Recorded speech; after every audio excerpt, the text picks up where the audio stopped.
My name is Skylyr Zink, and welcome to Max Loves Midland.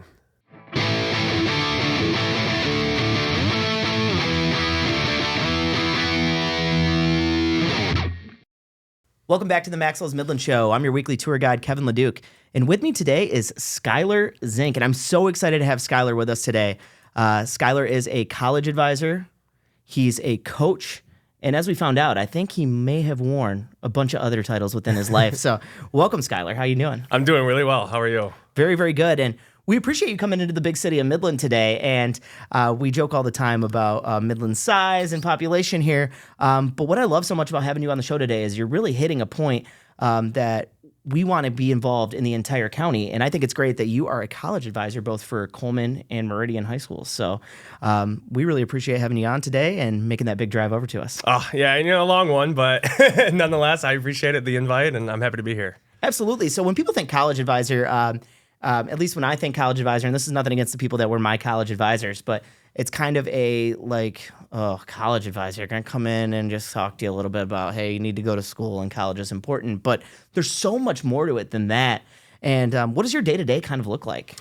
Yeah, I come in nice and early, big smile on my face, and I sit down. I usually have a lot of emails to go through, and then I kind of just plan out the rest of my day. So during the year, it kind of looks differently in different phases. Right now, because it's October, we're in college month in Michigan. So we're really hammering the college applications. I'm still having those one-on-ones with students to kind of figure out, is school the right thing? Do you want to do school? And then if you do, what kind of pathway you're interested in at school? But besides that, it's a lot of bringing in reps and just kind of providing exposure to all the different opportunities that the students can pursue. It feels like college and college success, it doesn't mean the same thing that it's always meant. And that's really, really good in my opinion, because we throw around the word college a lot, but we prefer post-secondary, honestly, because that can mean so many different things. So when you're talking about different routes, you don't only mean four-year universities for kids, right? Correct. Yeah. We do anything from just trying to get a certificate. So that could be a one-year program at a community college, associate's degree, trying to get somebody in the union, anything that is going to give you a credential to kind of elevate you in that professional next step. Absolutely. So your work, where is it actually backbone through, or who do you actually work for? So my work is funded through AmeriCorps. There's kind of some budget structuring that goes on at the state level to provide funding to the Michigan College Access Network. Through the Michigan College Access Network, there's two programs. There's the College Completion Corps, which houses an entity that places different advisors at the college level to help students complete college. And then there's my core, which is the Advise Michigan. And through that, they place different advisors at different high school levels. And obviously, I have to plug the Career and College Access Network, or the Midland Area Career and College Access Network, as an employee of the Midland Area Community Foundation. But what role does the Career and College Access Network play in that?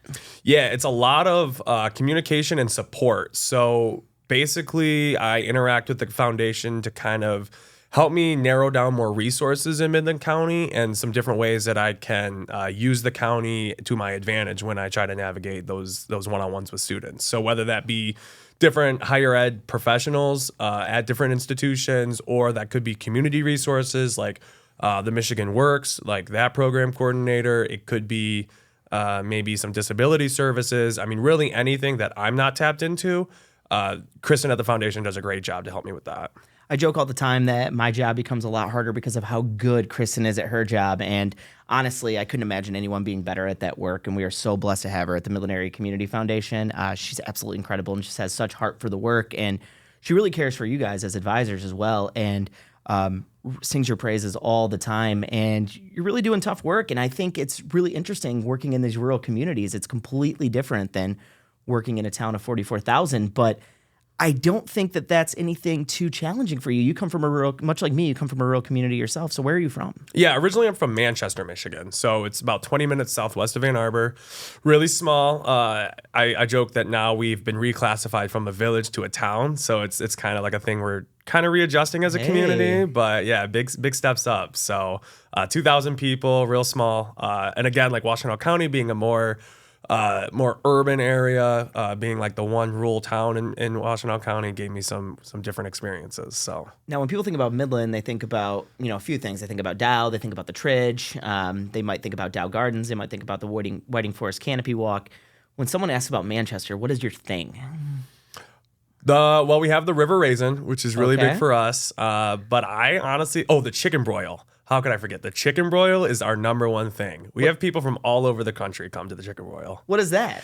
So essentially, it's a bunch of volunteers set up these charcoal pits. So they stack cinder blocks. Actually, when I was part of the football team, that was like our big annual like volunteer thing. We would set up cinder blocks into these huge pits. They fill them with charcoal. They light them in the morning, and then they kind of let them cool down a little bit. And they stick these grates on them, and they just broil chickens all day long. So does it benefit anything, or is it just kind of like a big festival? I believe the proceeds go somewhere, whether it's back into the community to those volunteer organizations. But the funds go somewhere. But yeah, it's just a huge like community event for everybody to come together. There's always live music. There's classic car shows.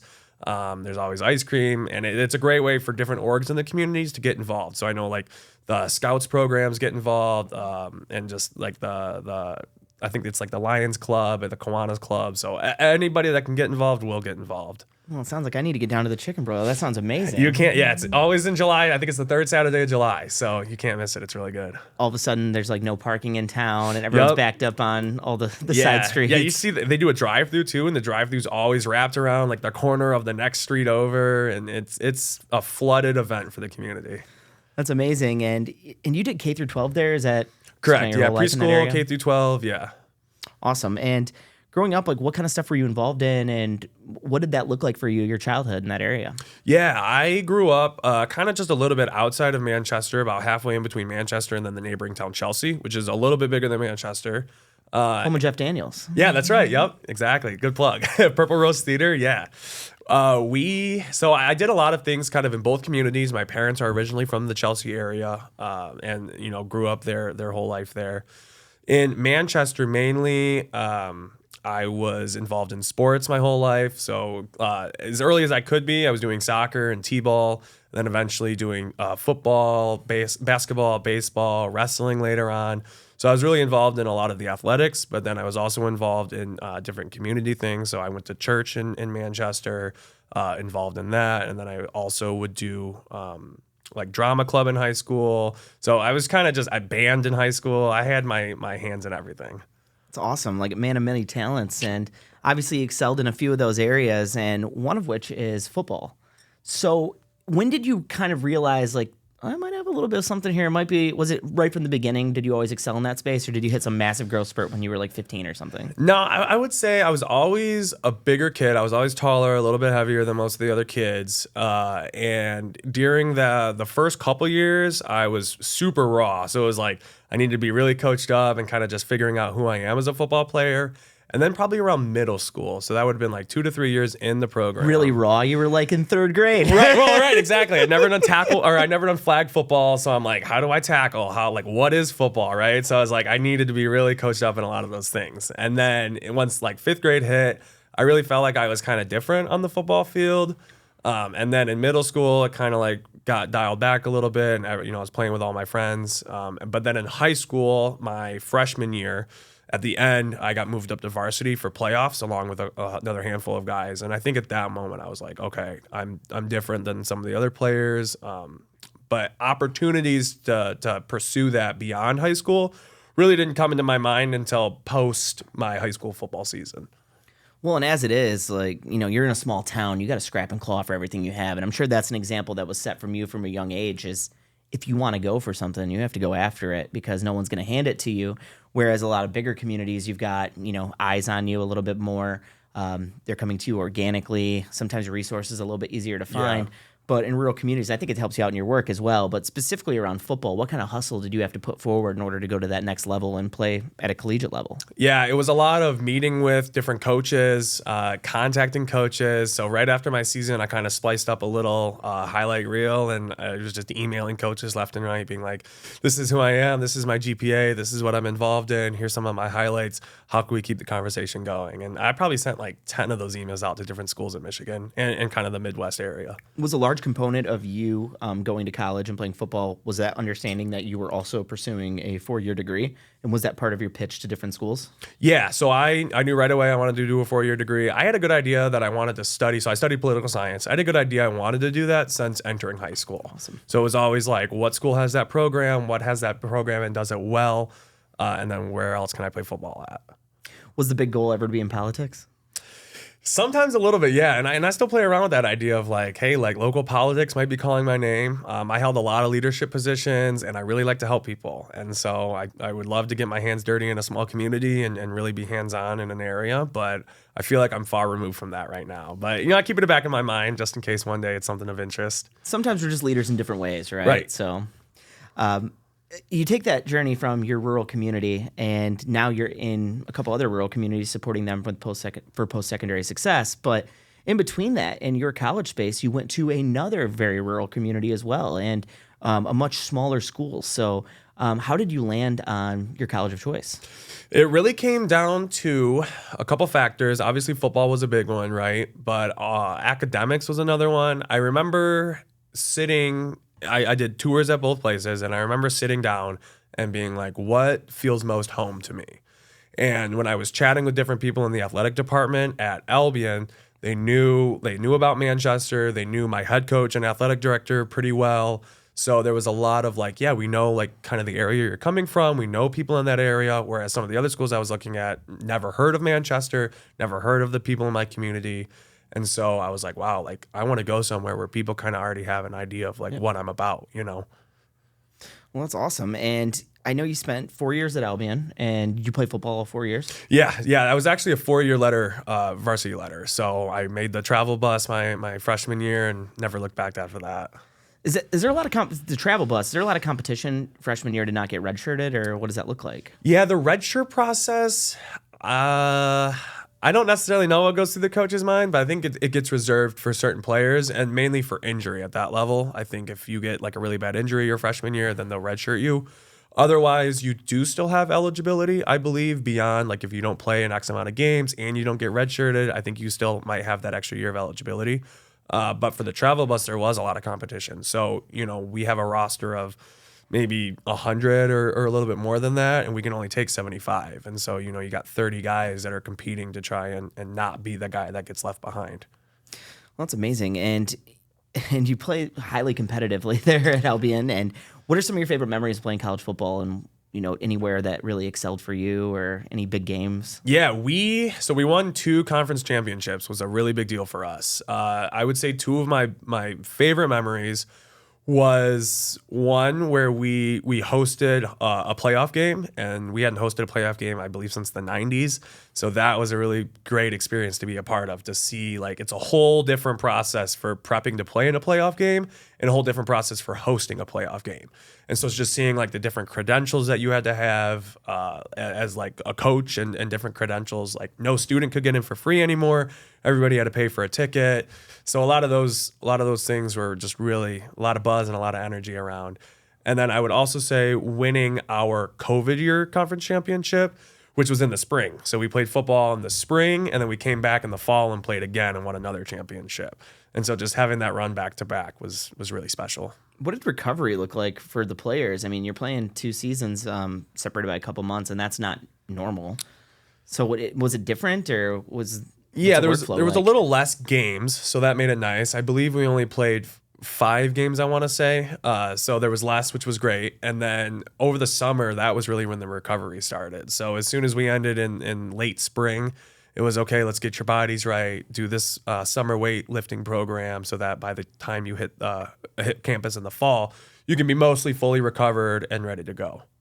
So then you go through your career there, and you have a great time at Albion, and you met now, is it your fiance? My fiance, okay. Yeah. I didn't want to say girlfriend on accident, and then I didn't want to say fiance on accident either, so I'm glad we got it right with either fiance. Way it might get me in trouble, so yeah. Absolutely. So you met your fiance while you were there, and you guys decided as a unit to move to Mount Pleasant, and she was pursuing grad school, correct? Correct, yeah. Or is pursuing grad school? Is currently, yep. Yeah, awesome. She's in her 3rd year there. Awesome. What degree is she pursuing right now? She's going into school psychology. Awesome. Yes. Much needed in every area, so. Well, amazing. So you get to Mount Pleasant, and the job search begins, right? Yes. Yeah, the job search began a little bit before. So we decided I was going to move back home for a little bit over the summer to kind of make some more money. I had a really great landscaping gig that I had a couple summers before. And so I was like, I'm going to go back there, just kind of make some quick money right away so that when I move to Mount Pleasant, I can be set up. So during that whole time, working over the summer was really when I was looking for jobs up in the Mount Pleasant area. And now how'd you run across your position that you're currently in? Yeah, I was searching on Indeed, I believe, and just kind of seeing what I could do with a political science degree and what might be available to me in the area. And I found this position, read the position description, and right away I knew it was something that I felt like I was called to do. I had this like gut feeling that I was like, this is going to be special, and I have to take advantage of this. So how do you understand that, I'm going to be helping kids out, or did you have that vision already as soon as you read the description? Yeah, as soon as I read the description, I had a pretty good idea that I was going to be kind of daily interacting with students and helping them kind of provide access to knowledge and information around post-secondary. And there's so many different challenges in a rural community that we don't explore enough, that don't get mentioned enough, and resources are a lot more thin in a rural community. What type of roadblocks to post-secondary success exists in some of our smaller towns like our Colemans or our Sanfords?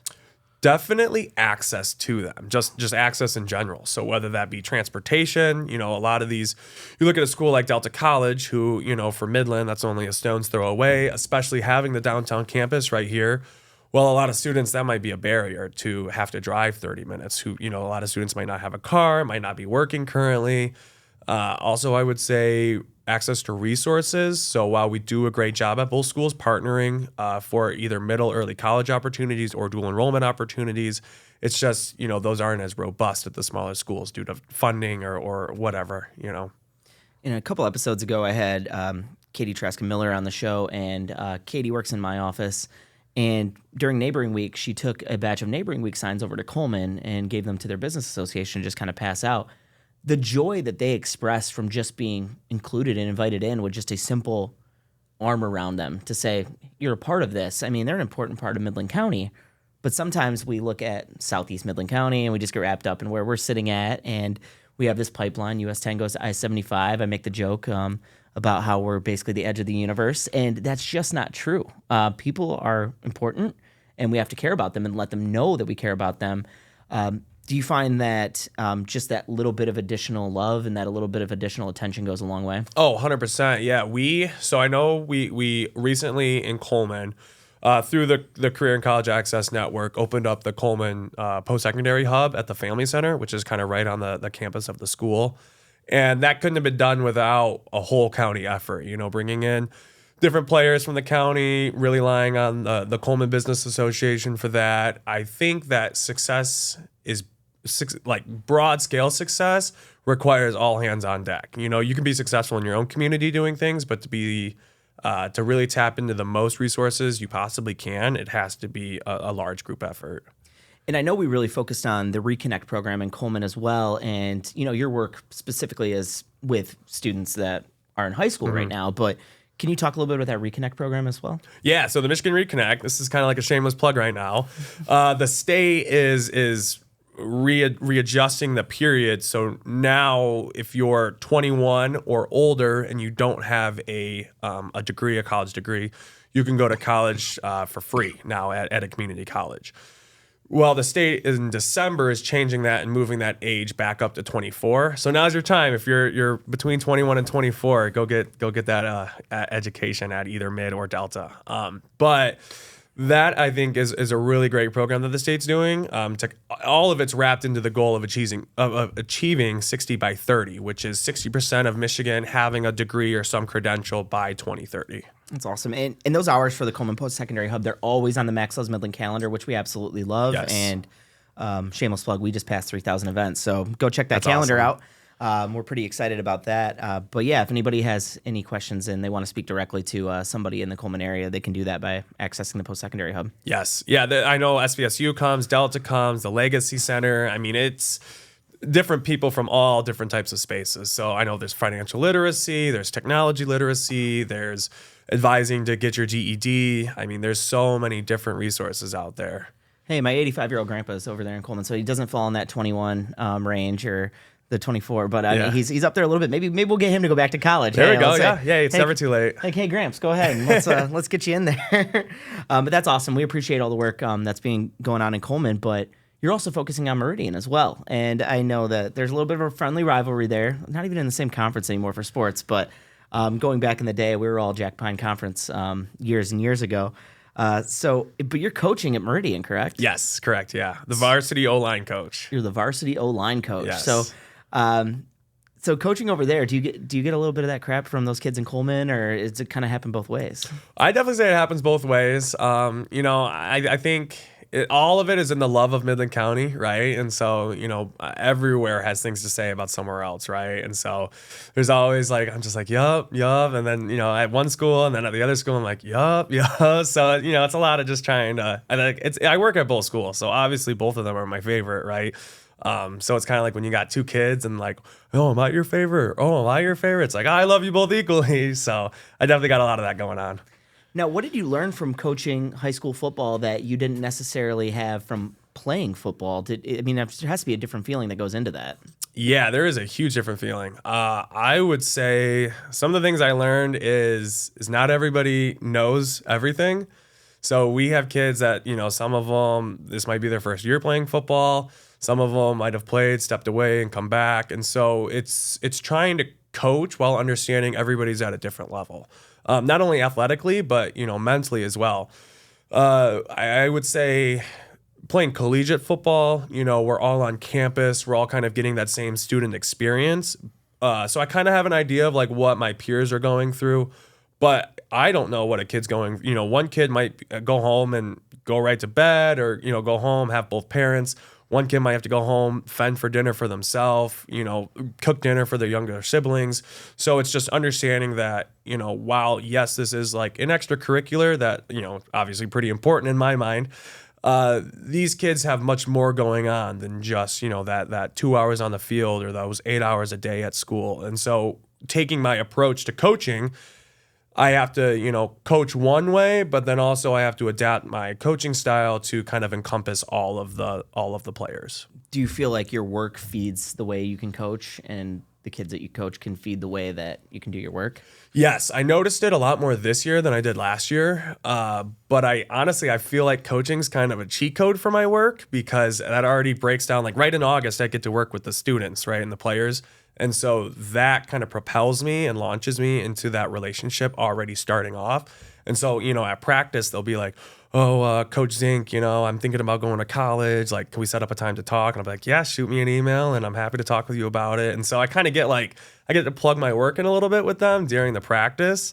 Try to keep it to a minimum, but it's still nice that they're thinking about those things and that they feel comfortable approaching me, whether it's in that setting or in the normal school day setting. And you're going to have passion always for the students, and that's the main reason you're doing this, whether it's coaching or the current work that you're in. But talking about you for a moment, do you still get the competitive fire when the game's close? Oh, I get the competitive fire from the moment I wake up on a Thursday or a Friday. I love it. I'm all about it, and I try to fire the players up the same way. And I'm like, you guys are playing for a lot, and you got to feel the fire in your belly because it's game day. And yeah, I still feel like I get jittery, and I'm really passionate about it still. When that schedule rolls out, and I know you've only been coaching there a couple years, but Meridian schedule rolls out. Which game are you looking for immediately? Which one do you want the most? Oh, the Creek game for sure. The battle for the paddle. That's our number one. Even though now Creek's kind of in that Jack Pine 1 and we're in the Jack Pine 2. So we're kind of cross, inter-conference rivals. That is still the one I'm like, let's go. That's circling that. And it's usually game 1 too. So I'm like, that's the one that, got to really pour it into. Does it feel like the biggest rivalry for Meridian at this point in time? I would say so, 100%. Yeah, especially because of the paddle being this trophy that we play for. That is, when you have something tangible you're playing for, not just a mark or a notch on your record, it makes it that much more. There was always so much pressure. Being from Beaverton, we played for a little dog named Butch against Gladwin, and we're talking early 1900s. It started getting passed back and forth, and specifically for basketball and football. And we didn't have it a lot in football. And I don't think they have it a lot in football anymore either. So Not this year, not against us. We went through a few years of success there for a second, much after I graduated, but there was always so much pressure when it came to basketball. So does the paddle cross over between sports, or is it just football? I believe it's just football. Yeah. Well, neat. And where's the paddle at right now? Right now it's at Creek, but they better watch out next year because Okay. I like our chances. Okay. Do you think you'll be coaching next year? I want to, yes. So I'm trying to do everything I can. So this is a 2-year position that I'm currently in. So I'm kind of just figuring things out for my steps after this. But I'm trying to do everything I can to continue on because I do love it. What are you thinking about for you personally after this particular contract's up? Will you be in the Great Lakes Bay region, or where do you think you're going to be at? Yeah, my fiance is currently in her 3rd year of school, so she'll have one more year next year at Central, and then I'm looking to stay in the area. We've been talking about, we really like the area, all of Midland County we really like, and so we are kind of just figuring out where we see ourselves in the county, kind of long term. Right now I'm looking at going to grad school. I've been looking at a couple different sport administration programs, maybe, getting involved as an athletic director, working on a governance board like the MHSAA or the NCAA would be really exciting. But whatever I do next, I'm trying to make sure that it aligns with, my goals of staying regionally. Yeah, you heard that. Anyone looking at these cameras here, all my talent development folks out there, let's keep good talent in the region. That's right. Skylyr might be a free agent soon, so I bet the bidding process will be pretty interesting. So make sure you come in high. We'd love to keep you here in the region. I think you're doing incredible work. So when you're thinking about your heart for this work, what do you really feel when you're able to provide that solution, and how does that feel for you? It's really satisfying. So it's an emotional process because, working with the students, it takes time. So, right away, even if I'm all in, it takes time for the students to be all in. Obviously you have some of those that are like, yeah, I know what I'm doing. I'm going to school. Like, I want to become a doctor, or I want to get a doctorate degree in something. Then you have some that are like, yeah, I think I want to do school. And then you have some that are like, school's not for me. And which all are fine, right? So we just got to find solutions to, okay, what are you going to do after high school? But to build that relationship with the students so that by the time May is here, it's like, it's really tough for them to leave, because we've spent all this time. We've been through all these highs and these lows together. It's an emotionally draining process, but very, very rewarding. If you haven't experienced it yet, you will experience it. But have you had any of those wraparound success stories yet where someone's came back to you after going somewhere else? I don't think at the moment. I do have students that reach out to me, or sometimes I'll bump into my students in Mount Pleasant that I advised last year, who will tell me, hey, everything's great. I'm really loving this. Thank you for your support. I do remember last year, towards the end of the year, I had parents that would reach out to me like, thank you so much for helping out our son or daughter during this process. Like, we as a family really appreciate you. So there's those successes that I'm like, wow, like you didn't have to go out of your way to do that. And that's where it's like, that's why I keep coming back, right? Because it's like, if I made this impact on this one person, then as long as I can make it on one more, I feel like I'm doing a good job. Awesome. And when we look at Midland and the city of Midland as kind of a destination for the county, what are those perceptions of Midland from the students in Coleman and Meridian? Yeah, I think they use it. I mean, it's kind of I call back to my days and being in Manchester and, those perceptions of like, what's Ann Arbor like, or what's Saline like, these bigger areas. I want this put down and time-stamped. Skylyr's comparing Midland to Ann Arbor. Let's go. Let's go. Hey, that's all I have in my eyes, right? But I really feel like it is some of that, like, we're that really small school, really that small town. And 20 minutes down the road, we have this huge poppin', town that's called Midland, or the city, that's called Midland. Students, will work in Midland County or work in the city of Midland specifically that I work with. Students will attend events in Midland, go to the Center of the Arts, utilize some of the different, avenues to explore different things in the county. And so everything seems positive. It's always like, yeah, I'm going to go, like, students go to B-dubs after some of the football games. And so it's like, it's very much connected, I feel like, in the students' minds. It's never, us against them. It's always like, hey, like Midland is a part of my life as much as, Sanford or Coleman's a part of my life. Now, if you start talking about like, hey, what do you think of Dow High, Midland High, you might get a little bit different things there. But as the city of Midland, I think the students are very much integrated and feel connected to the city of Midland. And I think it's really easy for us sometimes within the city to, just fend for the 40-some thousand that are within these city limits. But there's another 40-some thousand out there in the county that utilize Midland as an important gathering space, and at least Midland as a city as a hub of places that they can be, places they can go, things they can do, activities, and I hope through this conversation, folks are realizing the importance of putting our arms around those throughout the whole county. So when we're building our tables, like, are they actually big enough for everyone in the county? If we're working in collective action like the way that we do, are we actually engaging with folks in our outer areas? And it's just important for them to have a seat at the table. So I appreciate that work that you're doing in order to bring them into the fold. Yeah, thank you. Yeah, it's important because anything that I can do to kind of like grab this person's hand and grab this person's hand and bring them together, I think is a positive for everybody. Awesome. And I think Mount Pleasant is a great community as well. And you currently live in Mount Pleasant, and we visit Mount Pleasant, just, things to do. Obviously, the casino's in Mount Pleasant, but there's so much more going on. So you and your fiance are looking to do something in Mount Pleasant. What kind of places do you like to go to? We like to go to the casino, of course. We see shows there. I actually had a job at the casino a couple summers ago. I was doing some crowd control for the concerts, so got to see a lot of cool shows. You going to Nelly tomorrow night? I am not. Oh, sorry. I mean, Nelly recently played. Never mind. Yeah, right. But we like to go to the parks. Mount Pleasant has a huge park system, so we'll walk the parks. We'll go hang out by the river. We like to hit up the different ice cream spots. There's a lot of Hard Scoop ice cream areas around Mount Pleasant that we really like. Special plug to the golf center. That's been our favorite one. We like to try new food. There's still restaurants. Like, we still have a long list of like, we need to try this place, we need to try this place, and then more keep popping up. And so it's hard to keep up with them all.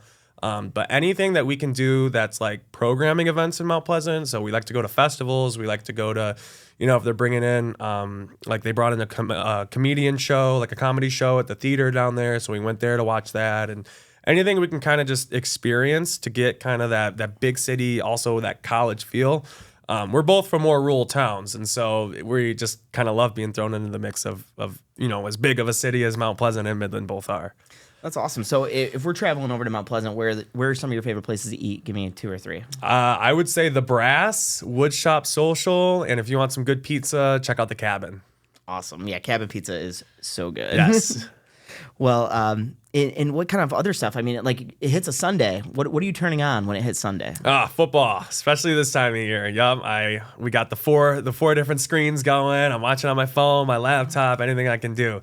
I'm very big into fantasy football. My fiance just got into it too. So, Thursday through Monday is like, all right, let's watch the football games. Let's watch football all day. So, and being from Michigan, I love that you didn't turn your back on the hometown team. You're a Lions fan. Yes. And in each one of these episodes, we always do a draft, and you and I were kicking around some stuff about what we could do a draft on, and we decided to name our favorite Lions players. Now, for all you commenters out there, just to give you a heads up, these are our favorites, not necessarily the best. So it could be off the wall. And Skylyr and I did not compare notes, so I'm a little bit curious where you're going to go with this here.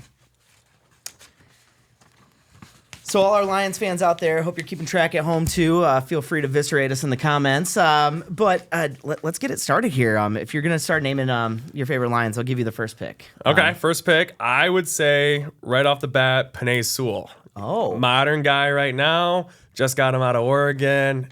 Arguably number 1, maybe number 2 tackle.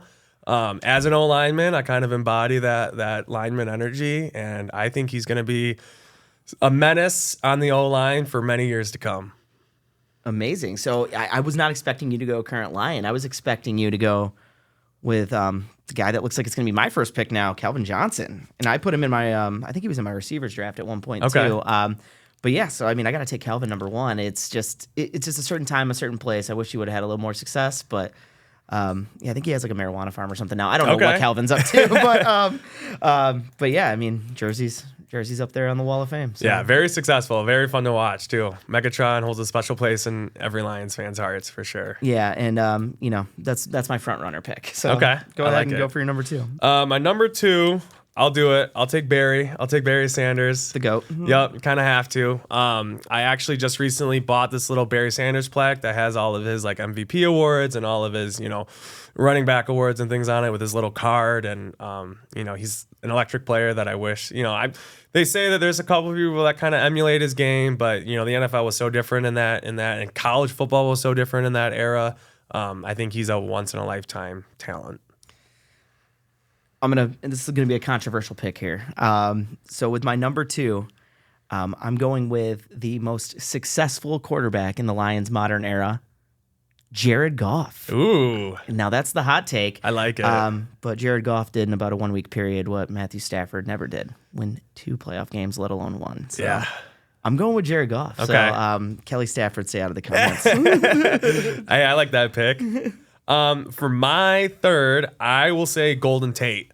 Golden Tate was one of those guys growing up, being a young Lions fan, that he always seemed to secure the catch. And then when he did, he made big plays off of that too. So to watch him and Megatron play with each other, Golden Tate was kind of that number 2 guy who I think made a name for himself on the Lions.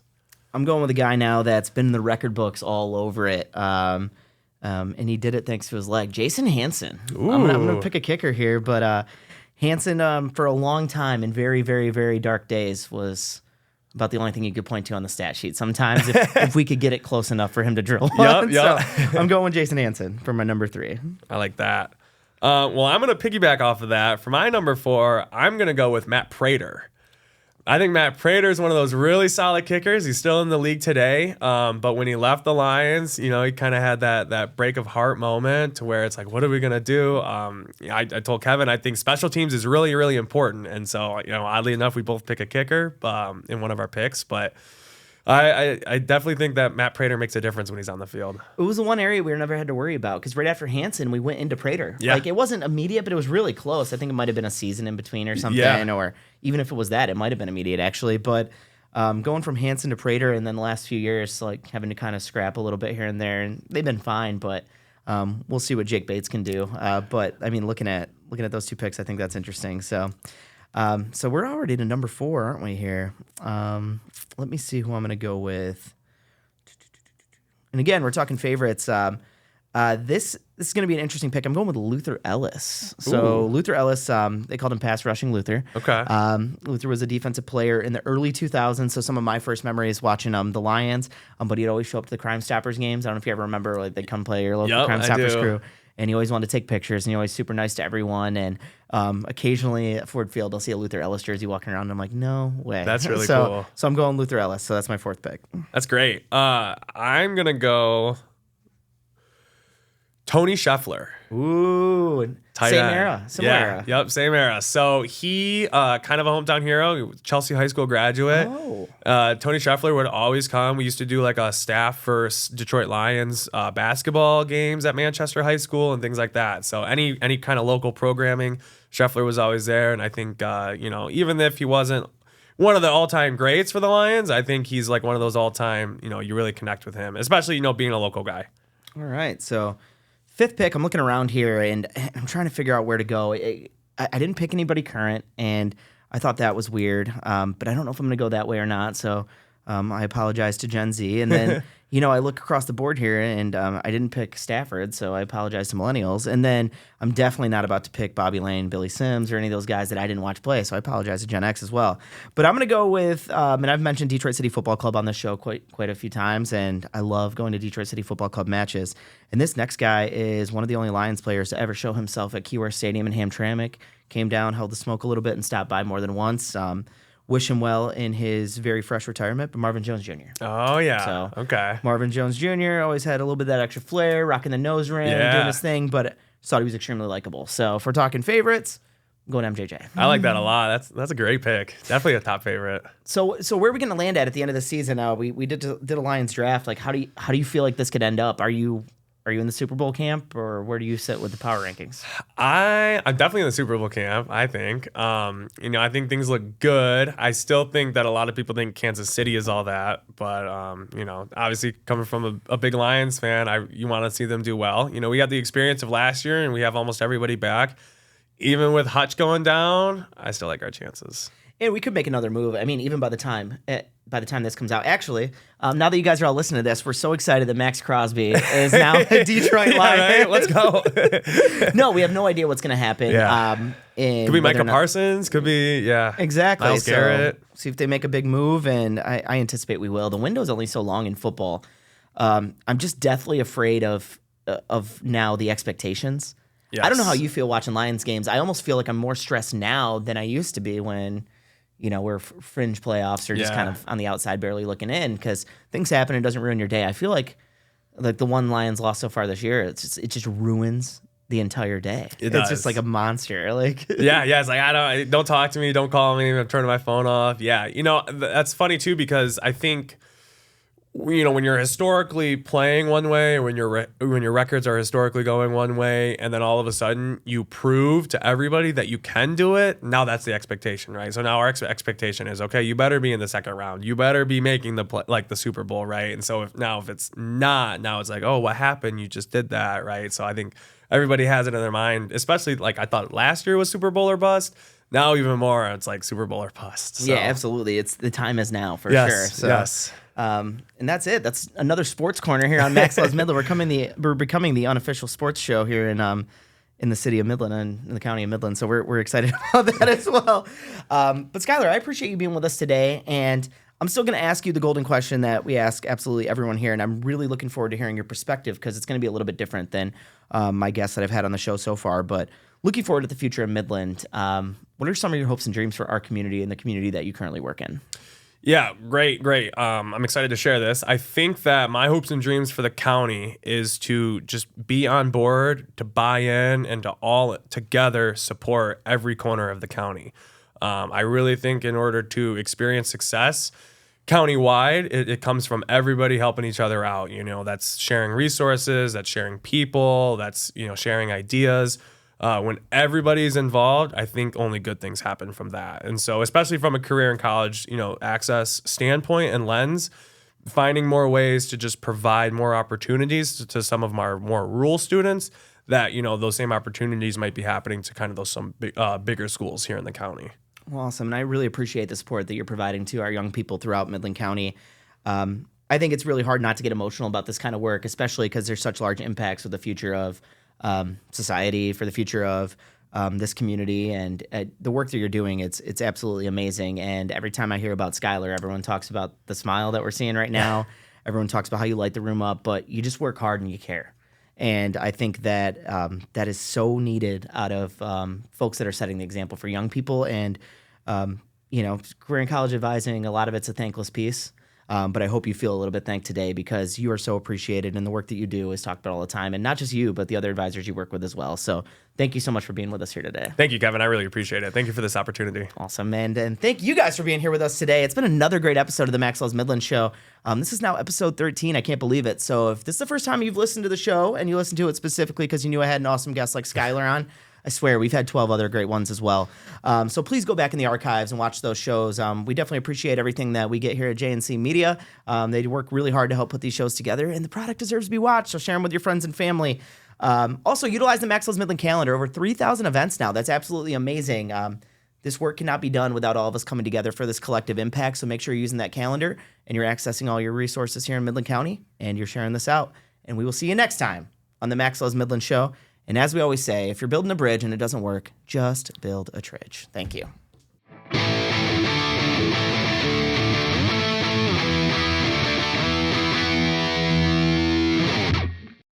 Subscribe wherever you consume media. Max Loves Midland is your entertainment, resources, and collective improvement hub for Midland County. Plan your next adventure in Midland at maxlovesmidland.com.